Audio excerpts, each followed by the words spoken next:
For 11 years I lived beneath my father's feet, unseen, unheard, and forgotten by the world that believed I no longer existed. The sound of his boots creaking across the wooden floor above me still haunts my dreams. Each step was a reminder that freedom was just a few inches away, yet as unreachable as the moon. My name is Claraara Hensley, and once, long ago, I was a daughter, not a prisoner. Before the darkness swallowed me whole, I lived in a quiet farmhouse on the outskirts of Greene County, Iowa. Our home stood proud among acres of dry cornfields and whispering oaks, a symbol of modest success.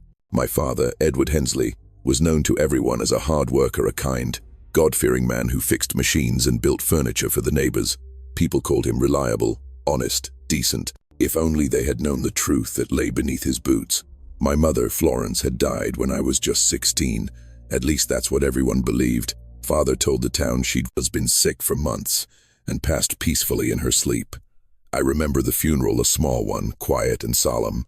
He didn't let me touch her, didn't even let me see her face. "She's gone, Clara," he said firmly. "Don't look back. You're all I have left now." After her death, the air inside our house changed. What had once been filled with laughter and my mother's soft piano melodies turned cold and heavy. Curtains were drawn earlier, locks were checked twice. My father started watching me differently, not like a parent worried for his child, but like a man guarding something that belonged to him. At first it was small things. He stopped letting me go into town alone. My school visits grew less frequent. Then he insisted I stop talking to boys, saying, "They only bring trouble, Clara. You're too pure for their intentions." His voice was calm, almost loving, but the way his hand gripped my arm said otherwise. He began keeping my letters. Friends wrote, and to me I never saw their replies. He told me the mailman lost them. Then the telephone broke and was never repaired. When our pastor came by to invite me to Sunday service, Father said I'd fallen ill. I stood behind the kitchen curtain, listening to him lie without blinking. The first real sign of danger came one night in early autumn of 1912. I had stayed up late reading by candlelight, my only escape from the growing unease in our home. He walked in silently, watching me for a long moment before speaking. "Books," he said softly, "fill your head with wrong ideas." I tried to smile. "They're just stories, Father." His hand came down across my cheek so fast I didn't even see it. The candle fell and went out, and in the darkness, I heard his voice, low and trembling. "You think the world outside this house cares for you? You think those people would protect you? They would ruin you, Clara. They'd poison your mind like they did your mother." That was... And the first night he locked my door from the outside. For weeks he kept me confined to my room, bringing me meals on a tray and talking through the door. His tone would shift without warning, sometimes soft and gentle, sometimes cold and cruel. "You'll thank me one day," he'd whisper. "The world out there is evil. Here, you're safe." When he finally let me out, the world looked different. I was no longer free to walk where I pleased. Every movement was watched, every breath accounted for. The only people who ever saw me were our neighbors from afar, Mrs. Thompson, waving as she passed with her chickens, or old Mr. Lee, who sometimes bought my father's tools. They saw what he wanted them to see, a quiet daughter, obedient and shy. By the next spring, he had started building something in the basement. He told the neighbors it was a new storage room, a place for his tools and spare parts. But I remember the nights when I'd wake to the sound of hammering, the smell of concrete and metal drifting up through the floorboards. I'd ask him what he was making, and he'd smile in that strange way of his. "A place of safety, Clara, a place where no one can hurt us." I should have run then, but where could I go? He'd convinced me that the world was dangerous, that no one would believe me if I spoke against him. And maybe part of me still wanted to believe he loved me. Everything changed on the night of the 19th of May, 1913. He told me he wanted to show me something in the basement. "It's a surprise," he said. His tone was almost playful, like when I was little. I followed him down the creaking steps, my candle flickering against the cold walls. At the bottom, I saw a new section of brickwork, smooth, fresh, and sealed with mortar that hadn't yet dried. He led me through a narrow door into a small, windowless room. There was a cot, a stool, and a little oil lamp. The air was cold and still. I turned to him, confused. "What is this?" He smiled a smile I will never forget. "It's your new room," he said. At first, I laughed, thinking it was a joke. But then I saw the padlocks on the door, the metal food slot cut into the wall, the chain fixed to the bedpost. "I don't understand," I whispered. "Why?" He stepped closer, his eyes dark and calm. You've been poisoned by the world, Clara. I can't let it take you from me like it took your mother. You'll stay here until you're better, until you understand. When he locked the door and the light disappeared, I screamed until my throat bled. I kicked, I begged, I prayed, but no one came. The world above me went on as if I had never existed. Days passed. I don't know how many. He brought me food, bread, milk, sometimes soup. He spoke softly through the slot, telling me how much he loved me, how he was saving me. I stopped answering him. I stopped believing he would ever let me out. Once, I heard voices upstairs, the pastor, maybe, or a neighbor. My heart leapt. I screamed his name, banged on the door, but his voice drowned mine. It's the wind, he told them calmly. This old house makes strange sounds at night. That was the moment I knew I would never leave that basement alive. I remember curling on the cold cot, whispering to my mother in the dark, "If you're watching, help me, please." The air smelled of dust and oil and something else, fear, old and stale. The sound of his boots faded above me. Silence fell like a grave. From that day on, I began counting the scratches on the wall, one for each sunrise I could feel but not see. I didn't know it then, but I had just entered the first day of 11 years beneath the floorboards. 11 years of secrets buried in the heart of a house everyone thought was pure. The first few weeks in that basement felt like falling into a nightmare I couldn't wake from. Every sound, the creak of the floorboards, the clink of a plate sliding through the slot became a reminder that I was no longer free. My father's voice was my only company, and even that began to sound less human with each passing day. At first, I begged him.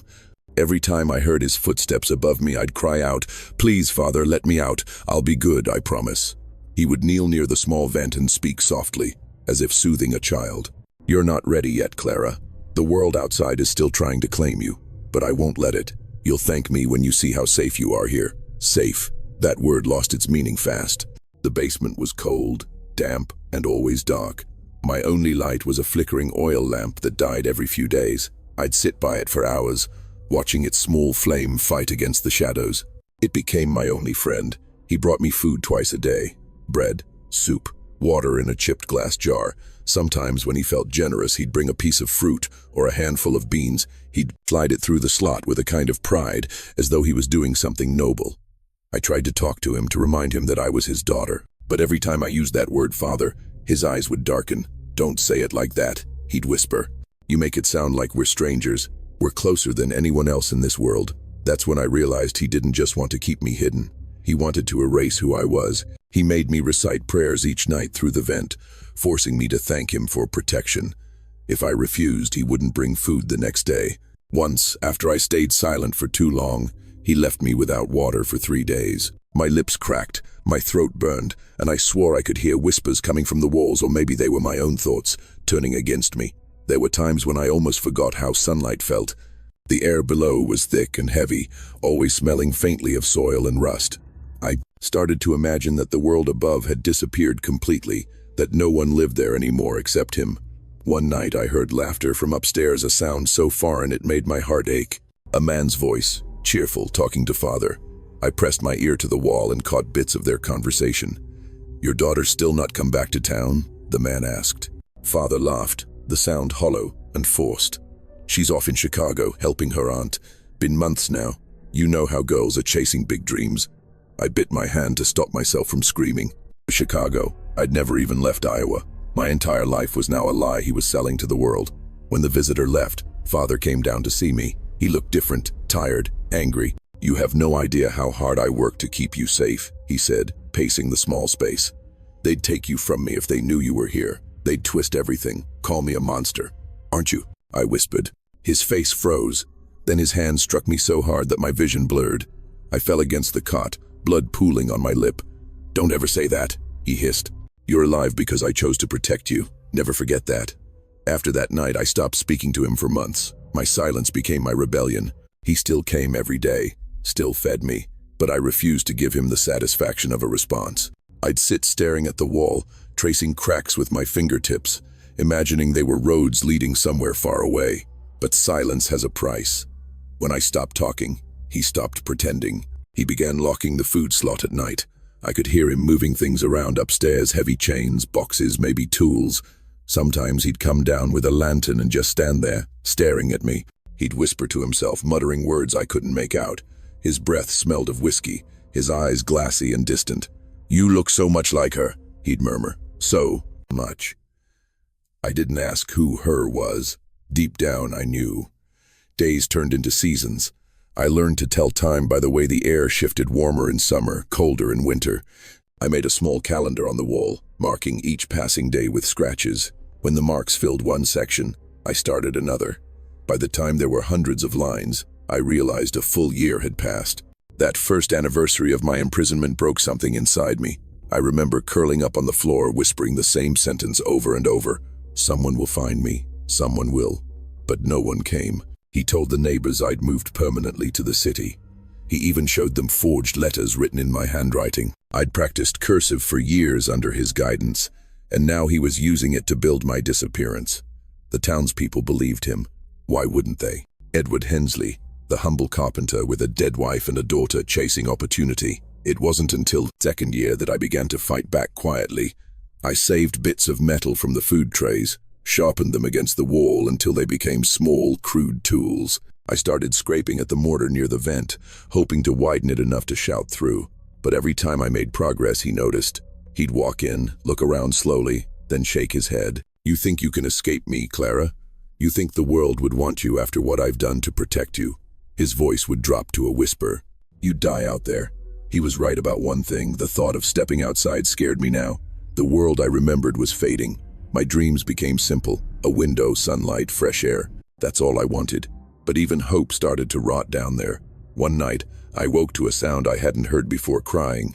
But it wasn't me. The sound was coming from above. Soft, broken sobs. Then his voice trembling. "I didn't mean to. I didn't." For a moment, I thought he was talking to my mother's ghost. Then I realized he was breaking guilt, madness, loneliness, I couldn't tell which. He stayed silent for 3 days after that. No food, no voice. I thought he'd abandoned me, but on the 4th day, he came back calmer, colder. "You're all I have," he said simply, "and I'm all you'll ever need." That's when I understood I wasn't his daughter anymore. I was his possession. Over the next few years, he built more rooms beneath the house. He said it was to expand storage, but I could hear him digging at night, the shovel scraping dirt, the hammer echoing through the beams. Sometimes he'd disappear for days, then return with new supplies, blankets, canned food, kerosene. Each time he came back, he looked older, his hair grayer, his hands trembling. But his obsession stayed the same. "The world's changing," he'd tell me. "Wars, sin, corruption, you're safer here. You'll always be safe here." I started to wonder what safety really meant, because in that room, safety and death looked the same. By the end of the 5th year, I stopped marking the wall. There was no point. Days melted together like candle wax. My dreams became flashes of things I could barely recall: my mother's piano, sunlight on the kitchen table, the sound of birds. Sometimes I'd hear footsteps above and pretend it was someone coming to save me. But it was always him. Always Edward Hensley, my father, my captor, my god in the dark. And I knew then, as I do now, I had to find a way out before he decided I didn't deserve to live anymore. The day I realized I was starting to talk to myself, I knew my mind was beginning to break. I didn't even notice at first. It began as whispers, small fragments of thought spoken out loud, like echoes trying to remind me I still existed. "Clara," I'd say softly, "you're still here. You're still real." The silence that followed those words was heavier than any chain. In that basement, time wasn't measured in hours or days anymore. It was measured in how many times I could hold my breath before the fear came back. The fear of his footsteps, the fear of my own thoughts. The fear that maybe, just maybe, I didn't want to leave anymore. My father's visits had become unpredictable. Sometimes he'd come twice in a day, bringing food and speaking as if everything were normal. Other times he'd vanish for a week, leaving me with only stale bread and a jug of water. When he returned, he'd bring gifts: a comb, an old book, a blanket, small tokens that made the punishment almost bearable. But I knew better than to thank him. Gratitude made him stronger. "Do you ever wonder," he said one evening, leaning against the doorway, "why God took your mother and left you?" I didn't answer. He smiled faintly, his eyes lost somewhere between sadness and madness. "She was weak, Clara. She tried to leave me, tried to take you with her. I couldn't let that happen." My blood turned to ice. "What do you mean?" He looked at me, then truly looked at me, and I saw something in his gaze that froze my heart. It wasn't anger, it was pride. "She thought she could run," he said softly, "but I loved her too much to let her go." That was the moment I realized the truth. My mother hadn't died of sickness. She had tried to escape him, and he had buried her instead. I didn't cry that night. I couldn't. The tears had dried years ago. I just sat there, staring at the stone wall, and whispered to myself, I will not die here. Not like her. But saying those words and believing them were two different things. The days that followed blurred into one another. My body grew weaker, my hair thinned, my skin turned pale and almost translucent under the dim lamplight. Sometimes I'd see shadows move across the walls even when he wasn't there. I began to imagine faces in the cracks, my mother's, my younger selves, all whispering the same thing. Escape. I tried. One night, while he was drunk and careless, he left the key hanging on the outside hook. I heard it jingle when he slammed the door. My heart raced as I reached through the food slot with trembling fingers, scraping at the metal. For 20 minutes I twisted and strained, my arm bleeding from the rough edges. Finally I managed to hook it. The key slipped into my palm like a miracle. I didn't waste a second. I pushed it into the lock, praying under my breath. But just as I turned it, the sound of boots thundered down the stairs. He had come back. I barely had time to hide the key under the cot before the door swung open. His face was red, his eyes wild. He looked down, saw the scratches on the lock, and his breathing turned into a growl. Ungrateful, he hissed. After everything I've done for you. I backed into the corner, trembling. Please, The slap sent me to the floor. Then the belt came next. I stopped counting after the 5th hit. When it was over, I couldn't move. He stood over me, panting, his expression shifting from fury to guilt. Why do you make me do this? He whispered. Why do you make me hurt you? He left, locking the door behind him. That night I realized he didn't see me as human anymore. He saw me as something broken he could fix. Weeks passed before he spoke to me again. When he finally did, he was calm, almost gentle. I know you're angry, he said through the door, but anger is the devil's whisper. It made your mother weak. Don't let it take you too. He started reading Bible verses to me every night, his voice echoing through the vent.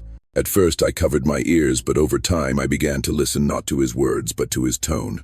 It wasn't faith I heard in him. It was desperation. He was losing control, and he knew it. I began to see cracks in him. Small ones at first, a trembling hand, a pause in his speech, moments where his eyes darted like he was seeing someone who wasn't there. Sometimes he'd talk to my mother out loud. You see, Florence, he'd mutter, she's safe. She understands now. You were wrong to doubt me. He was unraveling, and his madness became my opportunity. The second attempt came months later. He had fallen asleep upstairs. I could hear his snores through the floor. I pulled the loose nails from the cot and began prying the hinges off the food slot. My hands bled as I worked, but pain didn't matter anymore. Freedom was so close I could almost taste it. But just as I was about to push the flap open, I heard his voice again, not from upstairs, but right outside the door. You're not going anywhere, Clara. My heart stopped. He had been awake the whole time, listening. He opened the door, holding the same lantern he'd used the night he locked me up. The light flickered across his face, and for a moment I didn't recognize him. His eyes were hollow, his beard was gray and tangled. He looked like a ghost of the man who once called himself my father. He sat on the stool and stared at me for what felt like hours. Then, in a trembling voice, he said, You remind me of her too much. It's hard to look at you sometimes. I didn't respond. My throat was raw. He leaned forward. You don't understand. I did it all for love. The world would have ruined us both. Something inside me snapped. The world didn't ruin us, I said, my voice shaking. You did. He froze. For a moment, I thought he might kill me. But instead, he smiled a slow, twisted smile. Maybe you're right, he said quietly. Maybe I did. Then he stood up, took the lamp and left. But he didn't lock the door. I waited. 1 minute, 2, 5. My body screamed at me to move, but my mind was trapped between terror and hope. Finally, I pushed the door open and stepped into the hallway. It was the first time in 6 years I had seen the rest of the basement. It was worse than I imagined. There were rooms small, windowless, filled with broken furniture, ropes, old clothes. On one table lay a woman's hairbrush and a faded photograph of my mother. My knees buckled. I picked up the photo. It was her wedding picture. She was smiling, eyes bright, unaware of the man standing beside her and the darkness waiting ahead. That's when I heard him again from the shadows. Do you see now, Clara? She tried to leave too. I turned, but he was already gone. I ran back into my cell and slammed the door shut. I didn't know why, maybe because the outside of the room felt more terrifying than the inside. I curled up on the cot and shook until morning. From that day, something in my mind fractured.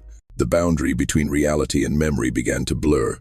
Sometimes I'd wake thinking I was still a child, that none of this had happened.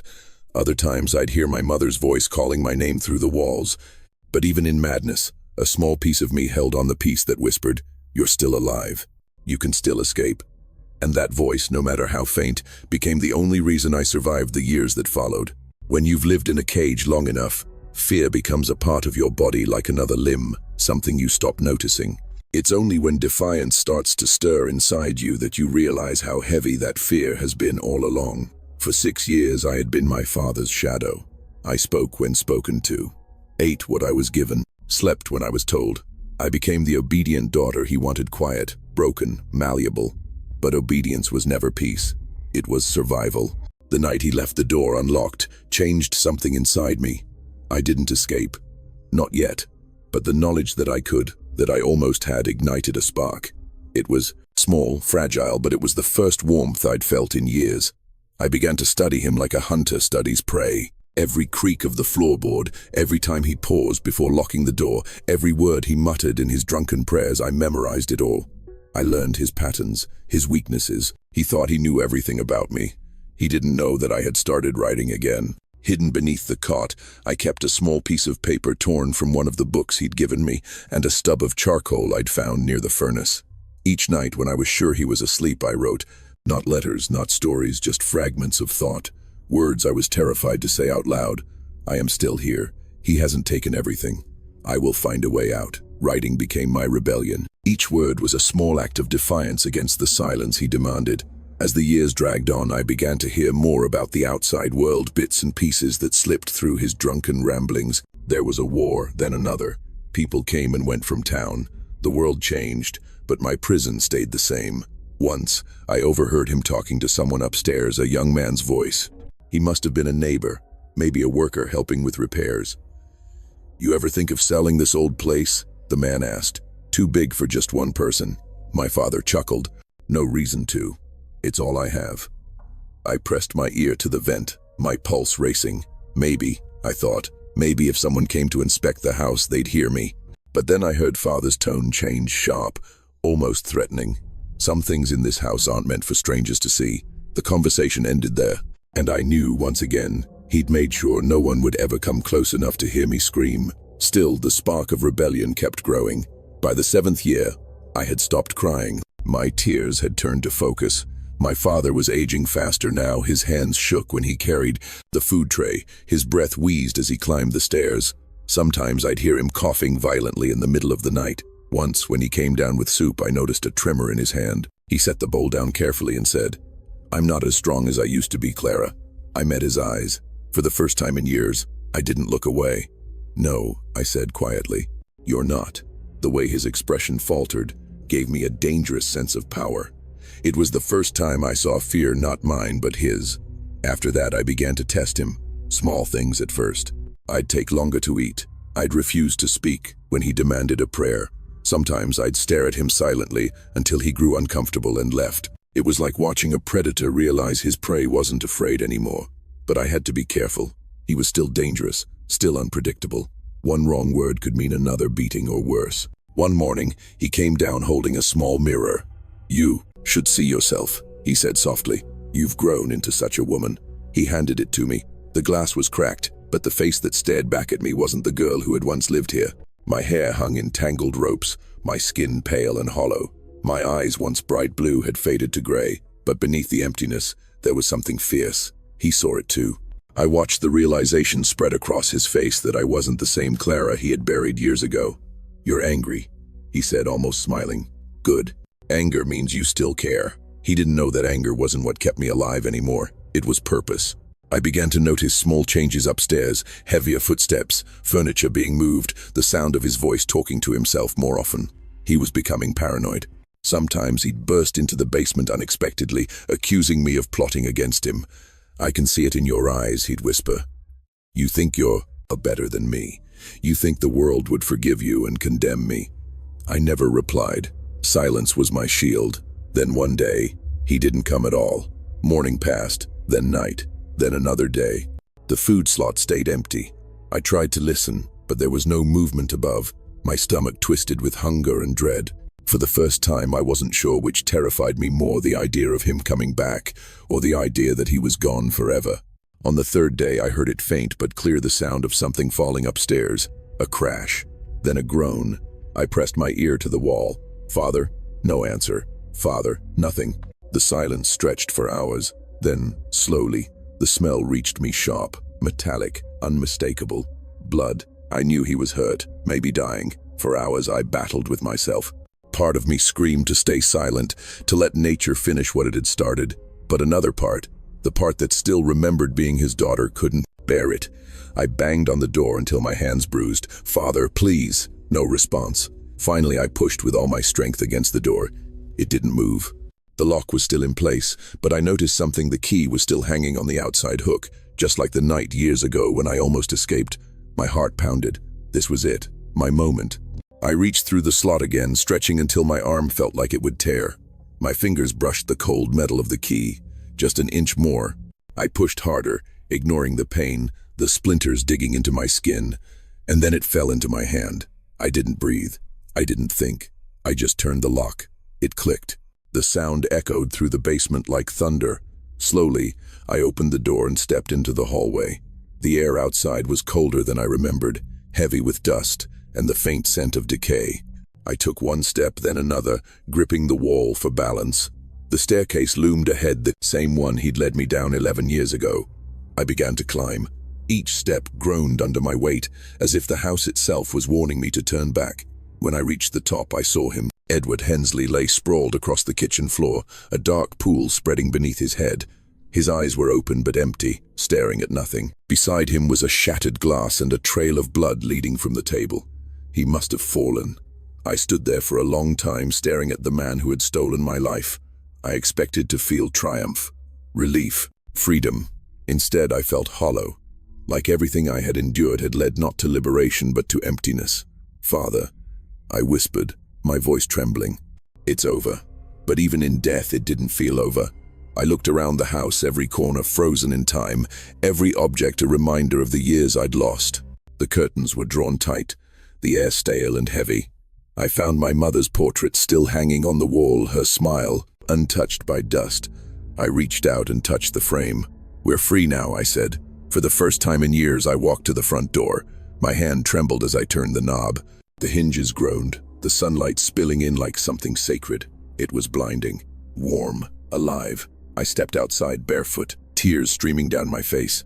The grass felt unreal under my feet. The wind brushed against my skin like a memory I had almost forgotten. And for the first time in 11 years, I breathed.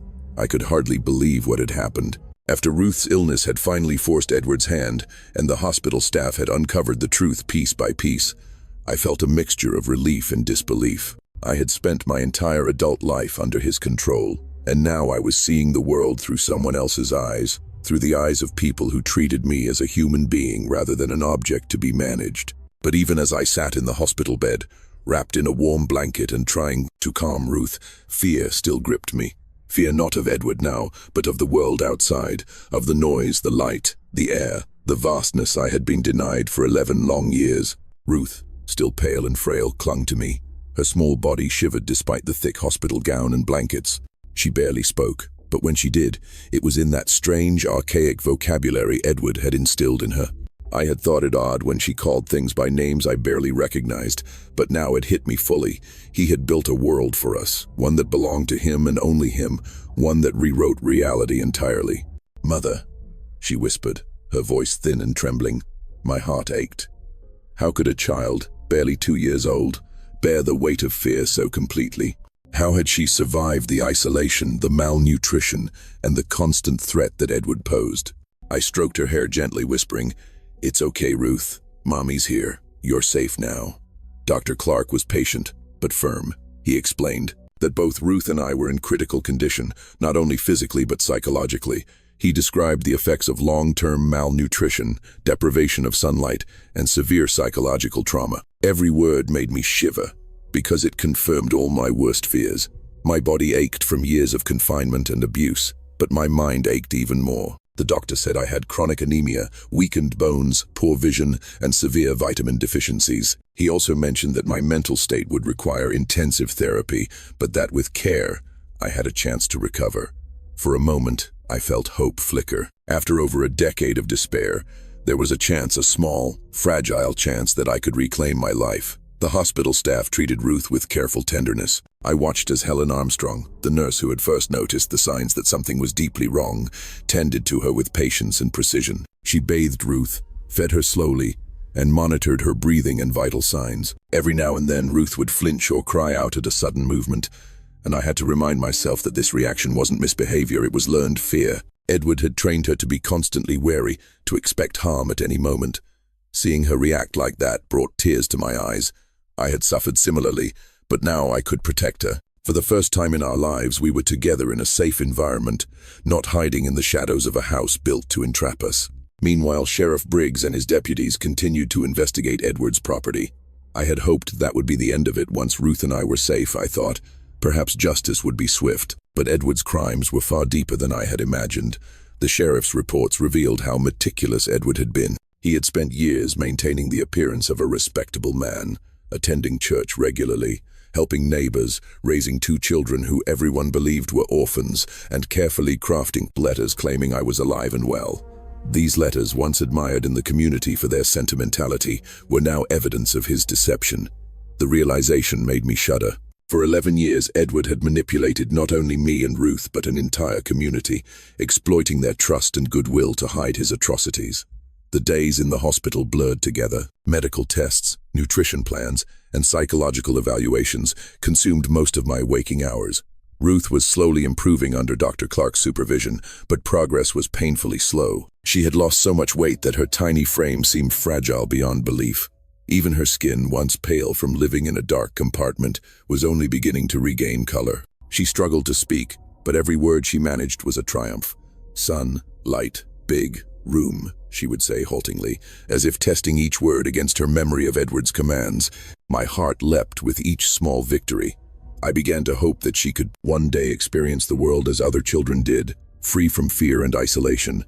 I, too, had to relearn life outside confinement. Simple tasks, walking down a hallway, opening a door, eating a meal at a proper table, felt foreign. For years, Edward had controlled every aspect of my existence. He had dictated when I slept, what I ate, and even how I moved. Now, free from his presence, I had to confront the simplest choices, each one a reminder of the years he had stolen. Sometimes I found myself in tears over something as trivial as sunlight streaming through a window or the sound of birds outside. Each new experience was both liberating and terrifying. Yet, slowly, I began to rebuild my sense of self, brick by brick, guided by doctors, nurses, and the patient, Sheriff Briggs, who checked on us regularly. The reunion with Thomas and James was equally complicated. They had been raised by Edward as his rescued children, unaware that I, their biological mother, had been imprisoned just meters away. Introducing them to the truth required careful planning. Church volunteers, community members, and social workers helped mediate the first meetings. Thomas, now 5, seemed confused, his small face showing flashes of anger, fear, and curiosity all at once. James, 3, had less understanding but sensed the tension in the room. When they finally met me and Ruth in the hospital, the initial encounter was chaotic. Thomas cried out, unsure if I was a stranger or someone he could trust. Ruth hid behind my skirts, peeking with wide, fearful eyes. I held them close, whispering reassurances, and tried to convey with my voice and touch that we were finally together, that we were finally a family outside Edward's control. The process of reintegration into normal life took months. Ruth required intensive therapy to overcome the effects of her upbringing. She was highly anxious, fearful of open spaces, and resistant to social interaction.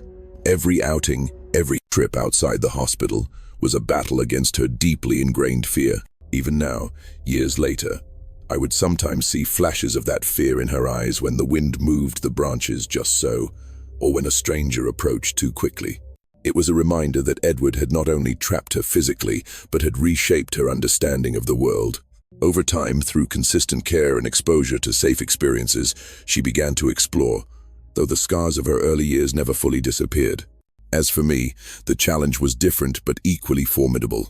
Beyond recovering physically, I had to confront the trauma of knowing that my father, the man who was supposed to protect me, had systematically destroyed my childhood, my autonomy, and my trust.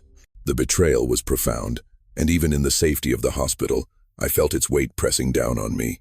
But slowly, with Ruth in my arms and the support of compassionate strangers, I began to reclaim pieces of my life. The time I walked through the hospital garden without fear, the first time I let Ruth run on the grass, the first time we both sat in sunlight without flinching. Those moments were small victories, but each one marked a step away from the darkness Edward had imposed. Edward's arrest and trial were well publicized, but they never alleviated the personal terror I had lived through. The courtroom was filled with people who had known him as a respected farmer and mechanic, shocked to learn that behind his facade lay such monstrous acts. As the prosecution laid out the details of the secret compartment, the fabricated letters, and Florence's murder, I felt a complex mixture of relief and revulsion. Relief that justice was finally being sought, but revulsion at the meticulous planning, the cruelty, and the betrayal that had dominated my life for over a decade.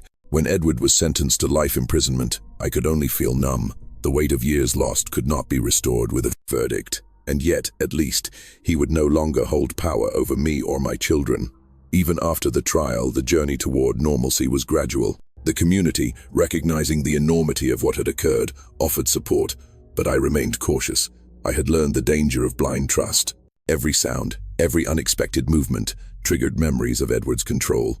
Yet the human capacity for resilience proved remarkable. Slowly, we rebuilt a family, nurtured by care, love, and a fragile but growing sense of safety. Each meal eaten together, each day spent outside, and each night without fear was a reclamation of the life Edward had stolen. Ruth, Thomas, James, and I began to understand what it meant to exist in the open, to breathe without dread, to hope without hesitation. And in those moments, small as they were, we began to heal. The days that followed our release into the world were a blur of sights, sounds, and sensations that I had long since forgotten, or more accurately, that Edward had denied me for over a decade. Every morning, sunlight streaming through the hospital windows felt both miraculous and overwhelming. I had spent so many years in a dark, enclosed space that even a sliver of light now made me wince instinctively. Ruth would sometimes cover her eyes or cling tighter to me, the fear embedded in her from infancy, manifesting in ways that I could almost physically feel in my own body. Yet, as we sat together in the garden, slowly adjusting to warmth, fresh air, and open space, I began to notice something remarkable. Our resilience. Despite everything, despite the years of deprivation, our bodies and minds had not entirely surrendered to the darkness. We had survived, and survival carried within it the seed of recovery. The first moments with Thomas and James outside the hospital were equally complex. Thomas, the eldest, had inherited my green eyes and delicate facial features, though he had grown up believing I was merely a caretaker, a distant benefactor who lived elsewhere. When he realized that I was his biological mother, the revelation was nearly too much for him to comprehend.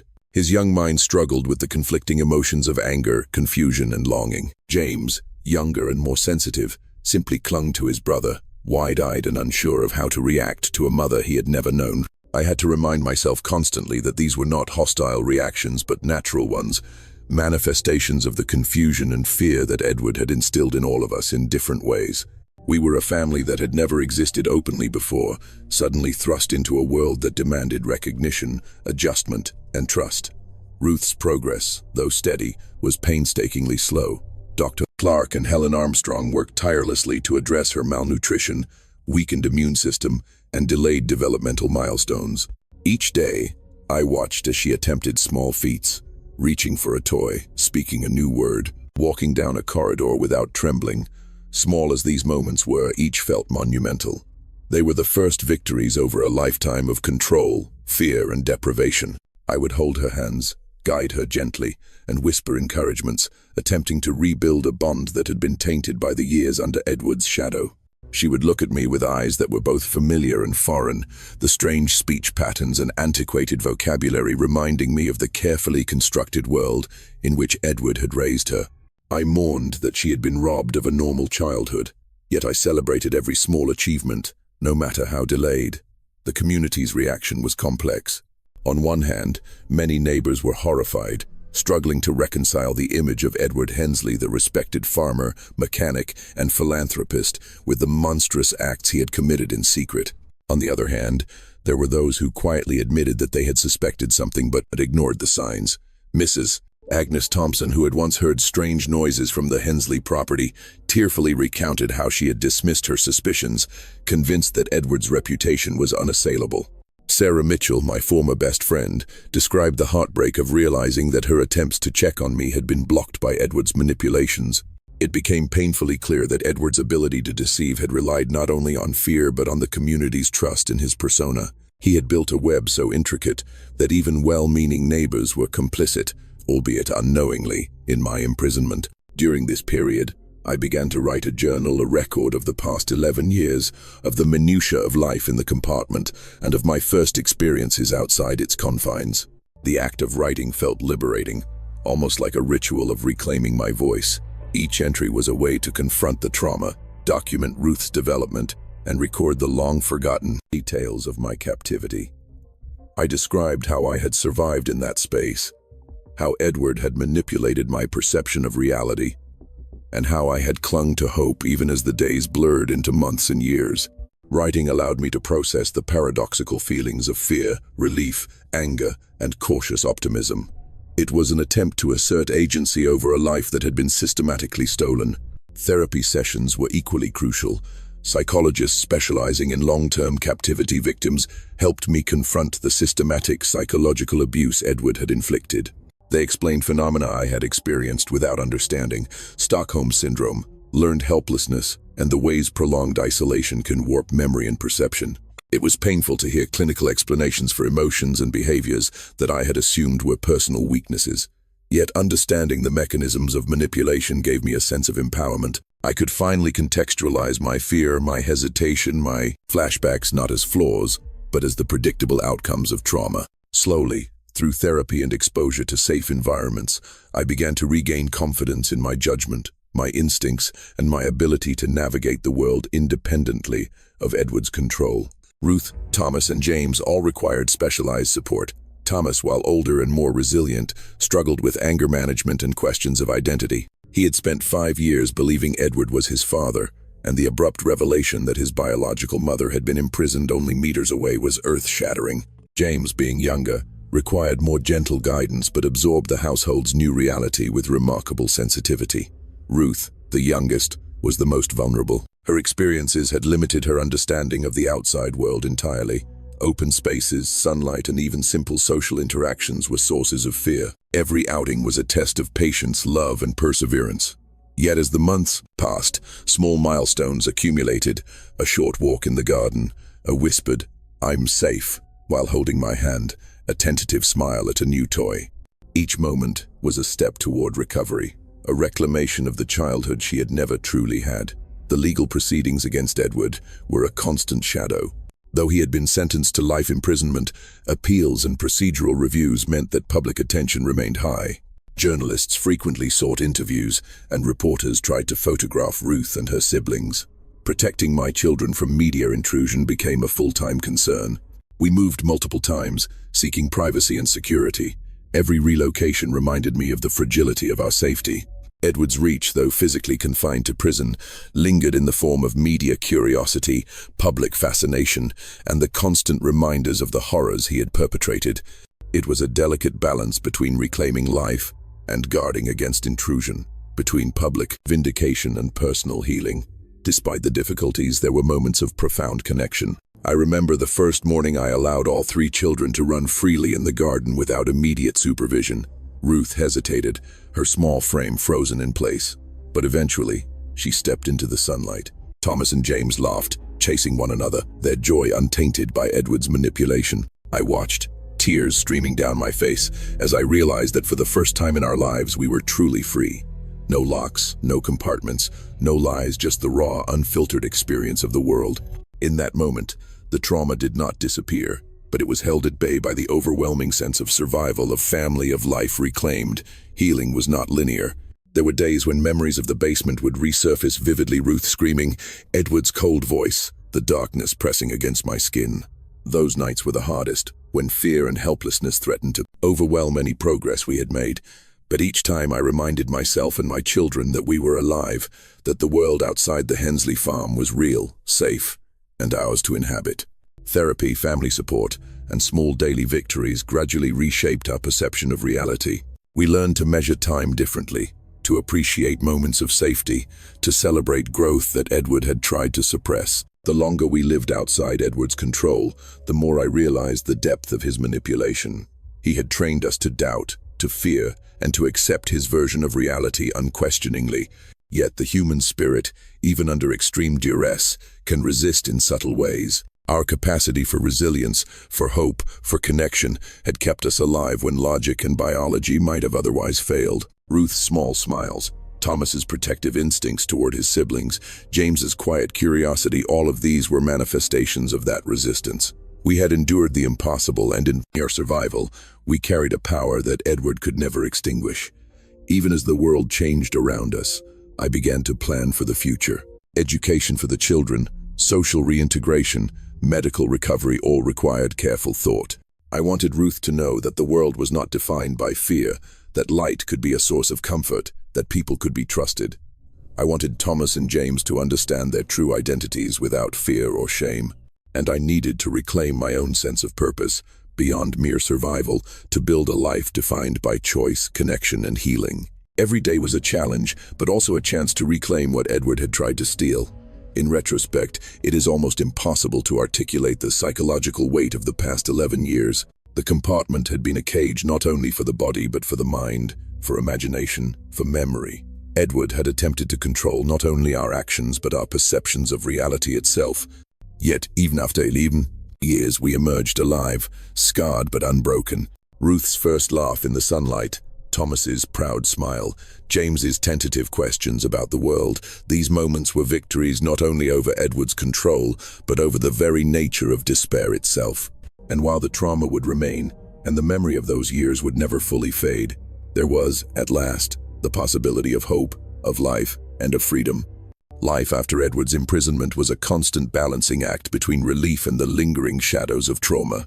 Every day was a test, a negotiation between reclaiming the world he had stolen from us and confronting the echoes of his control. Even as I tried to focus on Ruth, Thomas, and James, I realized that I could not simply shield them from the reality of our experiences.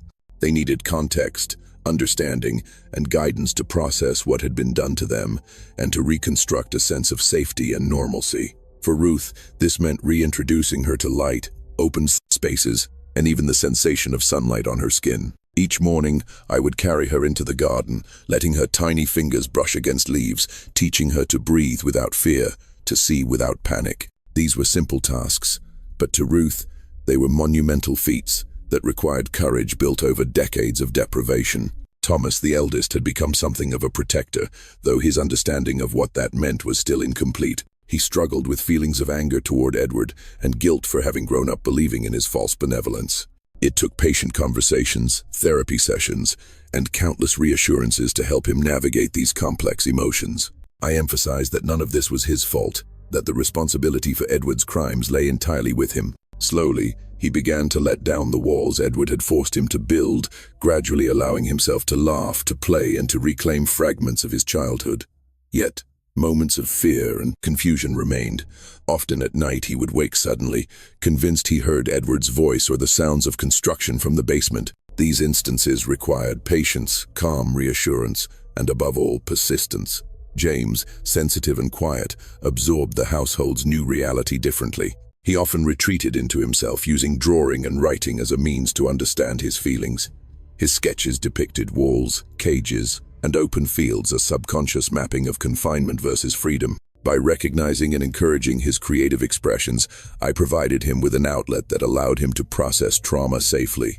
Encouraging both boys to communicate, to express themselves, and to embrace their emotions was crucial. It became clear that Edward's psychological manipulation had created layers of fear and mistrust, not only of him, but of the world itself.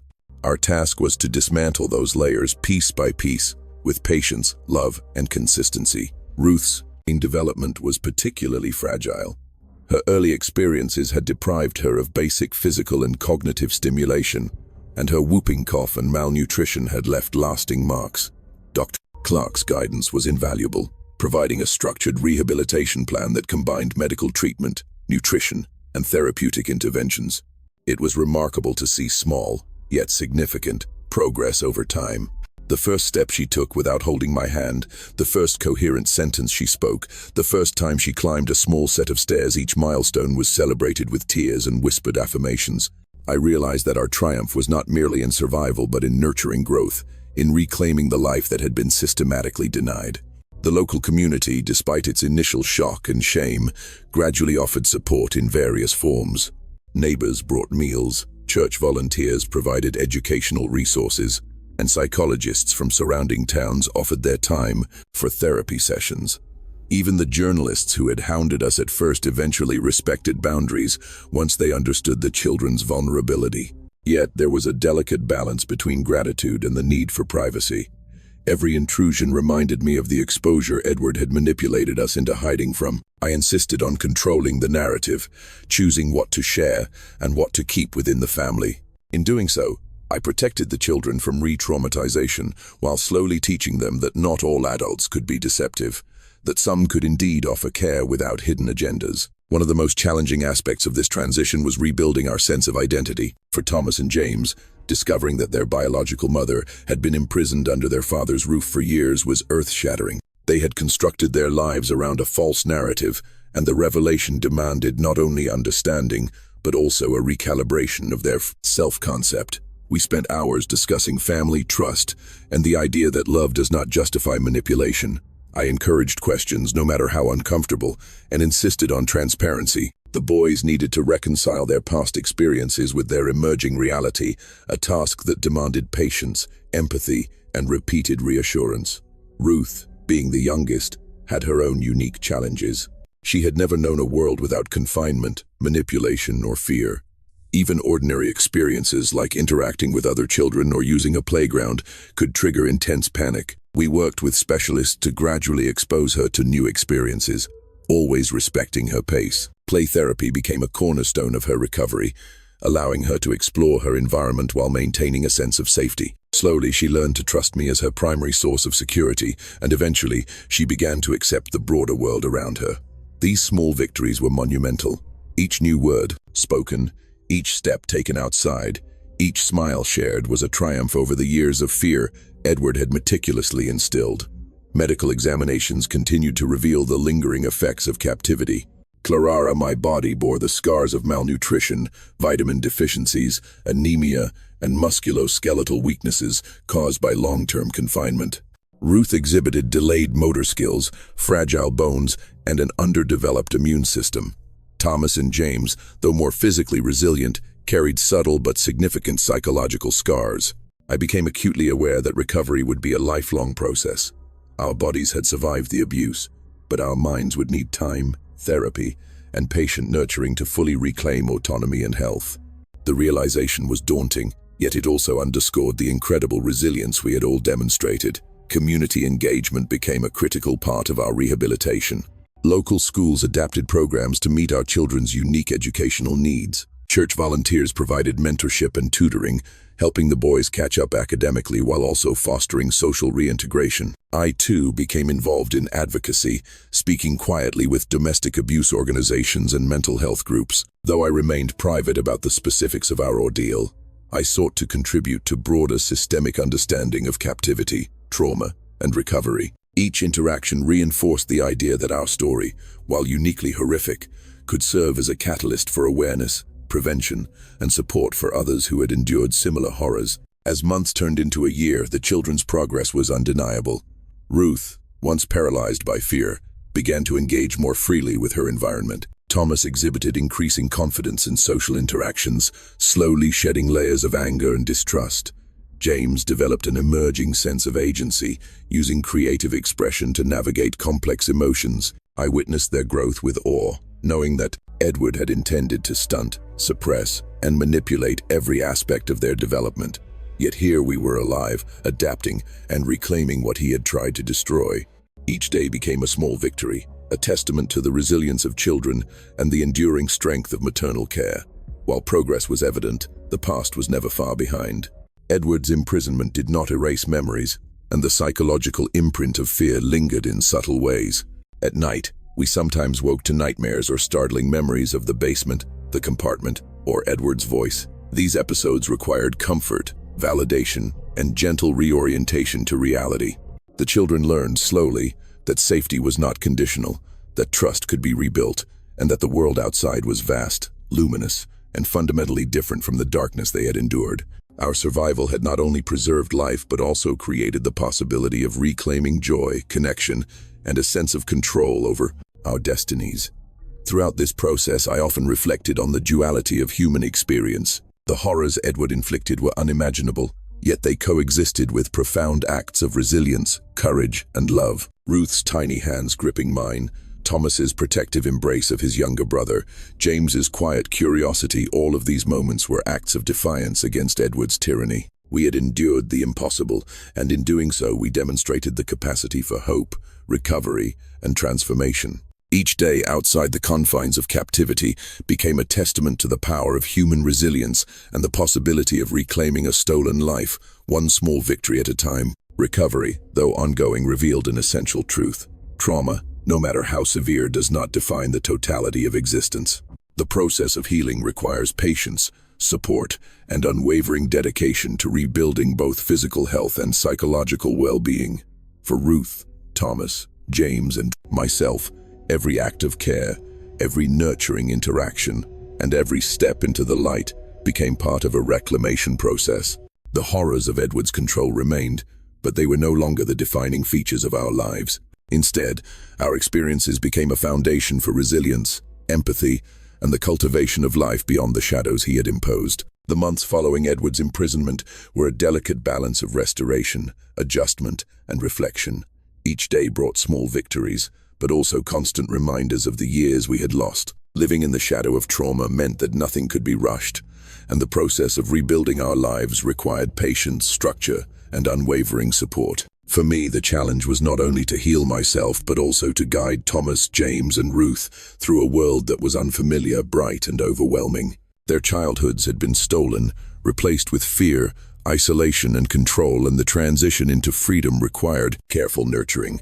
Ruth remained the most fragile of us all. The transition from the claustrophobic confines of Edward's compartment to the vastness of the hospital, and eventually to open spaces in the community, was nothing short of terrifying. She would freeze at the sight of sunlight streaming through windows, her tiny body trembling at the sounds of distant voices. At first, even ordinary sensations, the wind on her skin, the grass beneath her feet, the sound of water running in a faucet, provoked anxiety. We implemented a gradual exposure approach, taking her outside for mere minutes at a time, slowly increasing the duration as her comfort grew. Play therapy became central to her recovery, allowing her to explore, manipulate, and interact with objects in a controlled environment. These sessions were filled with both triumph and setbacks. One day, she might run freely across a lawn, laughing and shouting, only to retreat into my arms the next at the sight of a shadow or an unexpected sound. The victories were measured not in leaps but in incremental steps, each one celebrated as a defiance of the fear Edward had meticulously instilled. Thomas and James, though older, faced their own unique struggles. Understanding that Edward had systematically manipulated not only our mother but also their perceptions of reality was deeply unsettling. Thomas, in particular, wrestled with anger and confusion. He oscillated between resentment toward Edward and guilt for having been complicit, albeit unknowingly, in Edward's deception. Nightmares were frequent, filled with shadows of the past and imagined threats. Therapy, both individual and group-based, helped him process these emotions. We spent long evenings discussing trust, boundaries, and the importance of questioning narratives rather than accepting them blindly. Slowly, Thomas learned to navigate his emotions, recognizing that survival did not require enduring fear indefinitely. James, quieter and introspective, preferred to process trauma through creative outlets. Drawing, storytelling, and journaling allowed him to articulate emotions he could not yet verbalize. Encouraging these expressions became a core part of our family's healing process, fostering communication, understanding, and emotional literacy. Education and social reintegration presented further challenges. Having missed formative years of schooling, all three children required specialized programs to catch up academically, while simultaneously navigating social settings for the first time without fear. Local educators, guided by recommendations from psychologists, implemented tailored learning plans. Ruth, despite her delayed development, gradually began to recognize letters, form words, and engage with structured lessons. Thomas and James, while more cognitively capable, still required patience to address social anxieties and lingering mistrust of authority figures. Encouraging interactions with peers outside, the family unit became essential, teaching the children that relationships could be safe, nurturing, and devoid of manipulation. Socialization, in this context, was as crucial as academic education, enabling the children to reclaim the experiences and skills denied to them during years of captivity. Medical rehabilitation continued alongside educational efforts. Claraara, my body, remained physically debilitated. Chronic anemia, nutritional deficiencies, and the effects of prolonged confinement left lasting consequences. Intensive medical care, supplementation, and physiotherapy became essential to restoring baseline health. Every improvement, no matter how small, was monumental. I celebrated the return of energy, the strengthening of bones, and the slow restoration of muscle mass. The children, too, required ongoing medical support. Ruth's fragile bones and compromised immune system demanded constant monitoring, while Thomas and James underwent evaluations to identify subtle but critical effects of prolonged psychological stress. The combination of medical, psychological, and educational interventions slowly allowed us to reconstruct a sense of normalcy and autonomy, a life Edward had denied us for over a decade. The community's response remained a mix of horror, support, and lingering guilt. Neighbors, once unknowingly complicit through inattention, rallied to assist in practical and emotional ways. Church volunteers provided structured mentoring, counseling, and tutoring. Families offered temporary shelter, clothing, and emotional support while we established a permanent residence in Des Moines, where medical facilities, educational opportunities, and specialized therapy resources were more readily available. Despite this support, the children remained sensitive to public attention. Media scrutiny, though initially unavoidable, was managed carefully. I insisted on protecting their privacy, controlling exposure, and limiting interviews to ensure their well-being. The attention reminded us that Edward's manipulations had reached far beyond our household, exploiting community trust, and we remained vigilant against intrusion while rebuilding our lives. Psychological recovery was a slow and non-linear process. For Ruth, early years had been dominated by sensory deprivation, fear, and limited interaction. Relearning basic concepts of safety, attachment, and exploration required patience, repetition, and consistent reassurance. Her agoraphobia persisted for years, manifesting as extreme anxiety in open spaces, avoidance of unfamiliar people, and heightened sensitivity to sudden stimuli. Structured therapy sessions, gradual exposure, and consistent reinforcement gradually enabled her to engage with the broader environment, though full recovery remained elusive. Thomas and James, while more resilient, dealt with residual anger, trust issues, and difficulty reconciling the duality of Edward's public persona versus his hidden cruelty. Therapy and open communication provided tools to navigate these complex emotions, allowing them to gradually reclaim their sense of self. As the family adjusted to life beyond Edward's control, I reflected on the extraordinary resilience displayed by each of us. Survival had been the first step, but thriving in the aftermath required determination, patience, and unwavering commitment to reclaiming autonomy. Each day, small victories, Ruth speaking a new word, Thomas completing a social interaction without fear, James finishing a creative project, served as reminders of what had been lost and what had been regained. The process was painstaking, yet profoundly affirming. We had endured the unimaginable, and in reclaiming our lives, we proved the capacity of human resilience to overcome trauma, rebuild trust, and nurture growth. Reintegration into society also involved addressing the lingering legal and social ramifications of Edward's crimes. Testimonies, ongoing surveillance, and collaboration with law enforcement ensured that the case remained a cautionary tale while protecting the family from further exploitation.